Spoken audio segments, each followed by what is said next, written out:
What's up, everybody? Welcome back to another episode of Study Hall here on UFSU University. My name is Tam, and I'm joined by Travis TNT Tangeman. And what Study Hall is for the unenrolled is we take a bunch of your guys' UFS topics as well as some of our own, and we sit down and we discuss them for your amusement, entertainment, and knowledge. So with that said, a little bit of housekeeping. If you like the content, go to patreon.com/UFS University, which has the URL, UFS University, and drop us a couple bucks and get some exclusive content, give some time to get it content. If you don't have any bucks to toss, that's totally fine. Jump out to YouTube, do all the cool YouTube stuff. This topic is brought to us by one of you, the good people. It was a thread on the UFS Community North America Facebook page. If you have not gone out and viewed and liked that page, you should definitely go out there because there are some amazing conversations like this one submitted by Danielle Tyler. I'm going to read the whole thing, okay? So strap in. So I heard an interesting rule from another card game that I'd like to discuss related to UFS. Prior to top cuts, all the players that have topped have their deck lists revealed to the other players so that everyone is on equal footing. At first I thought, what the fresh hell is this card game putting people through? That sounds like garbage, and then I read the reasons. 1. If you've played on stream during Swiss, most likely, since most streams focus on the top tables, the others in the tournament have extra knowledge on your deck since it was now recorded on the internet. Your top's opponent could call you up during the match and review it and gain extra knowledge without you being able to do the same thing. Number 2, the buddy factor. We all have our friends and groups that we have settled into over the years. If my buddy has faced my top's opponent in Swiss, I can go ask them questions about the deck and gain extra knowledge, giving me a leg up on my opponent as far as deck knowledge goes. These points to me make a lot of sense. If you're in tops, you're supposed to be the best of the best, so deck knowledge shouldn't hurt you. Should Jasko consider implementing this rule? If so, does it include sideboard cards or not? My opinion is no. These are the secret weapons against your opponent, and it's possible they might not have been revealed during Swiss. Thoughts? That thoughts was to you, Travis. Thoughts? Okay. So I completely agree with this. Okay. I know Magic does it, and I know if Magic does it, we all have to do it. I mean, it is the biggest card game We all have to. in the world. All hail our overlords. Yep. All hail. The planeswalkers. Yep. But it's not just Magic. I'm pretty sure Yu-Gi-Oh also does this and reveals deck lists before tops. So Yu-Gi-Oh doesn't actually have like tops. Not that I can think of. I can't like some of their extra events have tops, but like their normal regionals and such do not. Really? The regionals do not have tops. Huh. It's just whatever your Swiss place was. Huh. Yep. That's new to me.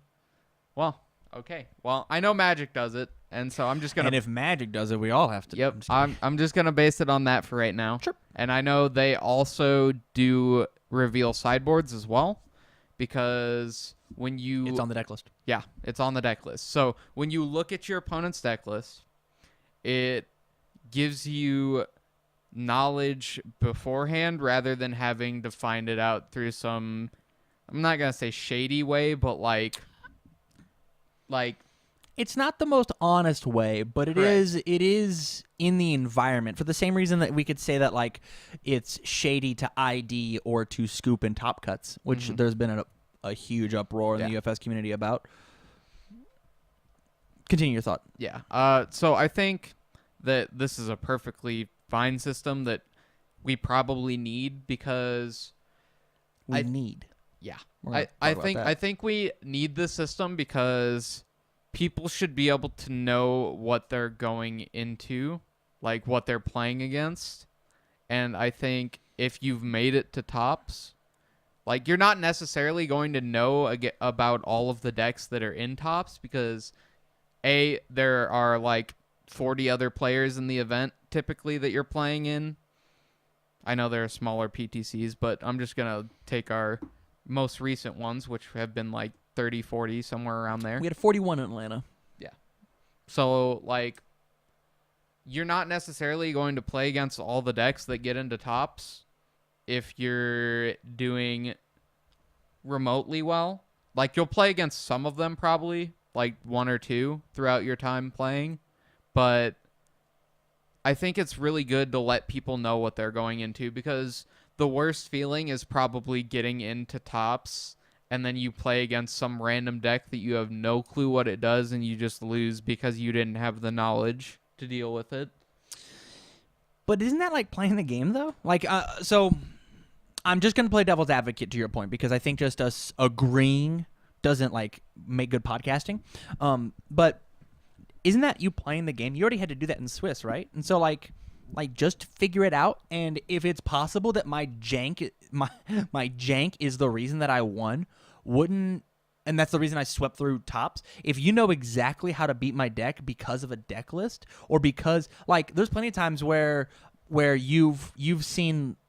You've heard from somebody, hey man, look out that Lilith play missile launcher, and you go, oh man, I have to hold all these low blocks. Like that happens, yeah. But like you don't know exactly how many missile launchers he's playing. He checks 2 missile launchers, and I don't know if he's running 3 or 4. I don't know if he's running 2.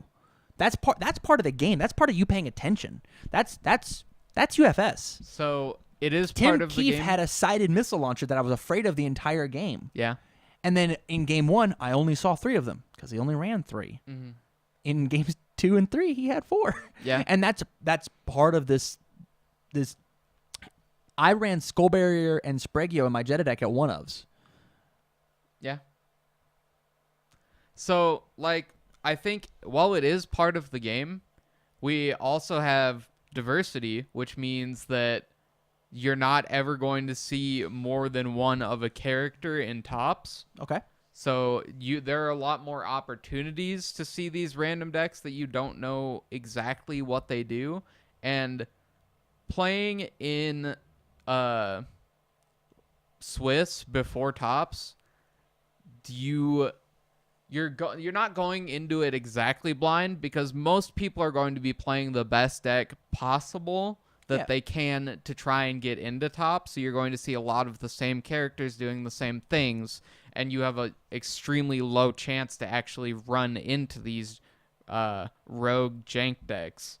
So like they can get there off of certain people not knowing what they do, but once you get to tops, I think everyone should probably know what everyone else's deck does. So let's say this. You ready?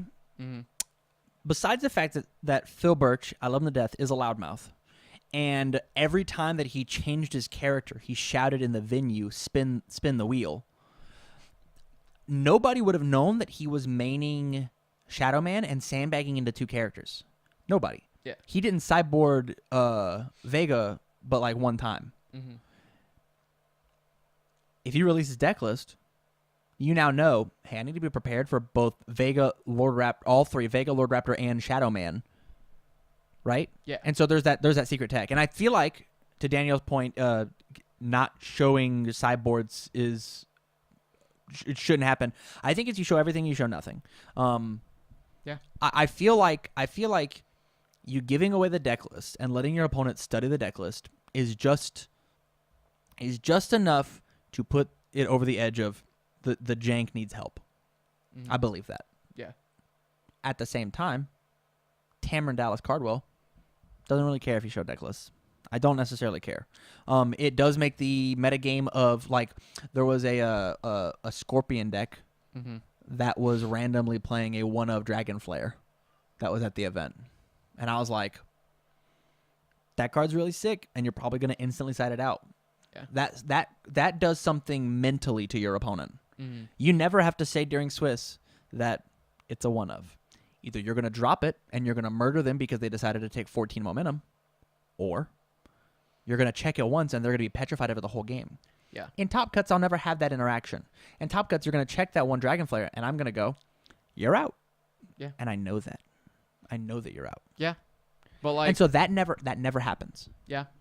At the same time, I also think that everyone should be on even playing fields, which like this fixes people getting information from others. We should have deck lists right away then.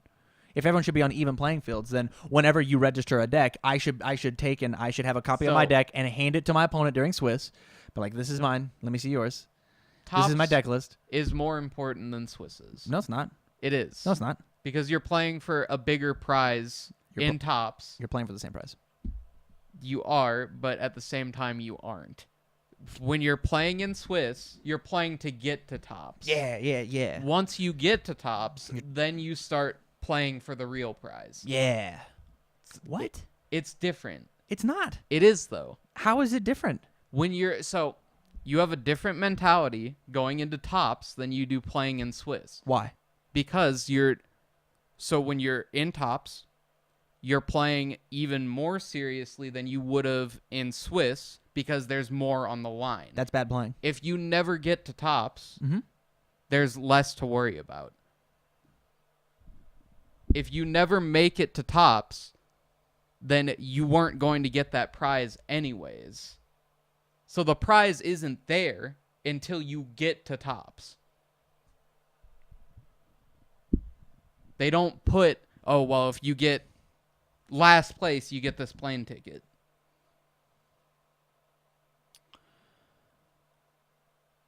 That makes no sense. I don't see how that doesn't make sense. If you don't get to tops, then you're not getting that prize. It's as if the prize was never actually there.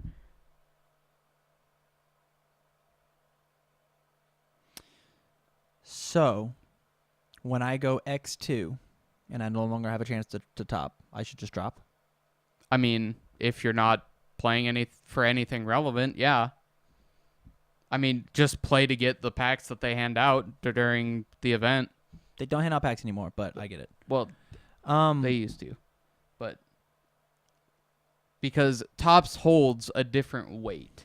Because once you get into tops, you're playing for something. So I guess I'm trying not to just deliberately just say that you're wrong, and I'm trying to come at it in a different way. Every time that I win a match, I won my first match versus Rob Schneider, and I played that match like it was finals. Okay, sure. And you're saying that because there is no prize at the end of Swiss, that I should play less focused, less serious, less whatever. I should play differently because it's rounds. Okay. Well, let me rephrase the only that. time that I can agree with you is when it's timed versus untimed. Is that fair? Okay. At that point, you can play slightly different because there is no play time based on each movement that you have. Each move that you play inside the card game should have an allotted amount of time. When I make my checks should not take very much time. Yeah. It should not be slowly reveal my. It should be pop. I should pop my checks. But in tops, there were plenty of times where when I fought Tim Keefe, when I responded with Jackie instead of draw 3 quick because I had to make sure that the game kept rolling so I got to my turn, I knew my turn was going to happen. Mm-hmm. The clock was not going to run out. But saying that there's no prize, we're all fighting for the same prize no matter round 1 or round 5. Okay. Well, let me rephrase about different mentalities. I don't think you necessarily need to have a different mentality when playing in rounds, but I'd still maintain my point of if you never get to tops, you're not actually playing for that prize. Well, duh. That's what I've been saying this entire time. Yeah, but all right, well, so tops holds more weight. We're going to table it. This is getting off deck lists. I think we should definitely have deck lists. I think deck lists. I'm sorry. I think deck lists are fine. I think I could take it or leave it. It kind of shits on the little guy, the diversity 8th place who got in with jank in order and just like discovering all of their jank as opposed to like Napalm Man got 16th or whatever at Nationals. Yeah. And everybody went around going, guys, what the fuck does Napalm Man deck do? What does it do? And nobody gave anybody a straight answer because we didn't know. Yeah. Because we weren't paying attention to that deck. Mm-hmm. Obviously, table 1, everybody's gonna know. Everybody's gonna know what the Liu Kang deck does. Yeah. Everybody knows that Cody's playing Shield Ram. Everybody knows that Jackie's under air. Everybody knows this. But table 16, who squeaked in with diversity that nobody was paying attention to, it shits on that guy. Yeah. Who already is not playing a top tier deck. Who already has to go second in all their games, who already has a natural disadvantage because they're playing anti-meta as opposed to the meta. They already have this disadvantage. So why give away all their secrets? So I think it's the few to serve the many. So if it makes it overall better for the game and the Top Cuts experience for everyone else, it's fine to kind of give people the short end of the stick, because at the end of the day, someone's always going to get the short end of the stick regardless of what you do. And you can see that with the changes they just implemented, because with the seeding stuff, that hurts the people who got in barely because they're forced to go second now. So but that was solving a different issue. That Yeah. was solving a different issue. But it's the few to serve the many. Because okay, that made I can submit that to made the game better overall. So some people had to get the short end of the stick. You can't have progress without setbacks.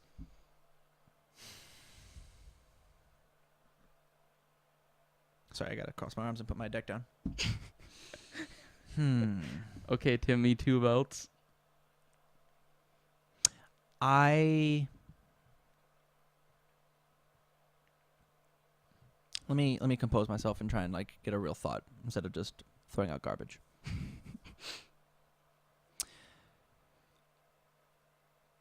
I feel like deck lists, just like whoever gets the top half of the bracket in finals, is not going to hurt anything. But at the same time, it is just going to make 8th place harder, which is what you're saying. Yeah. But that is like a hard rule that makes somebody play the game better and harder. It makes somebody want to play the game better. Mm-hmm. It is a true reward as opposed to a rich gets richer. If I'm in first place, if I'm Swiss champ, I get to go first always, and now I know every card in your deck. Do you think that's too stacked? Because Magic still rolls, right? In tops? Correct. Okay, so That might be the deal breaker. Akuma won the whole thing, and he rips open his hand and goes, well, I know he's playing 4 foundations that bust up my combo, so I'm going to get rid of it and try and find it faster than him. Yeah. As opposed to, man, I'm not really positive what Jeddah does. I've never fought a Jeddah deck before. Yeah. That might be the deal breaker. Is And that we have the seeding stuff. The other question I have is, when do these deck lists happen? It would just be people who are confirmed in tops. It would be deck checks, and then deck lists are handed out. That's how they do it in Magic. And it's just like, there's a big kumbaya of like, hey, here's your deck, or like there's photocopies of everybody's decks, or like they post them online. I'm pretty sure that they copy your deck list Mm-hmm. and then give you the copy with your deck after they're finished reviewing it for deck checks. I'm pretty And so sure that's you how give they your do it in copy to Magic. the other person, Yes. like right before the game. Yeah. And then they have to give you their copy. Huh. Yeah. And then you do that for each game in tops. It's interesting. Yeah. What's your thoughts? Out in the comment world, out in the magical world of YouTube. It looks like there are 43 comments on this, and Kevin Broberg looks like gave it a heart. Rob Snyder, I find this... I'm just kidding. I think it's totally... Yeah, I just want to hear your opinion. I think I've blabbered enough, and I still think that you're unbelievably wrong about mentalities. But that's a topic for another time. I'm going to write that topic down. With that, thank you very much for watching this episode of Study Hall here on UFS University. All of us here at the UFSU faculty, we thank you for watching the video and sticking with us this long, even as I'm rambling about how dumb Travis is about trying to play the game differently during Top Cuts versus Swiss. So with that, stay learned. Get learned. See you guys.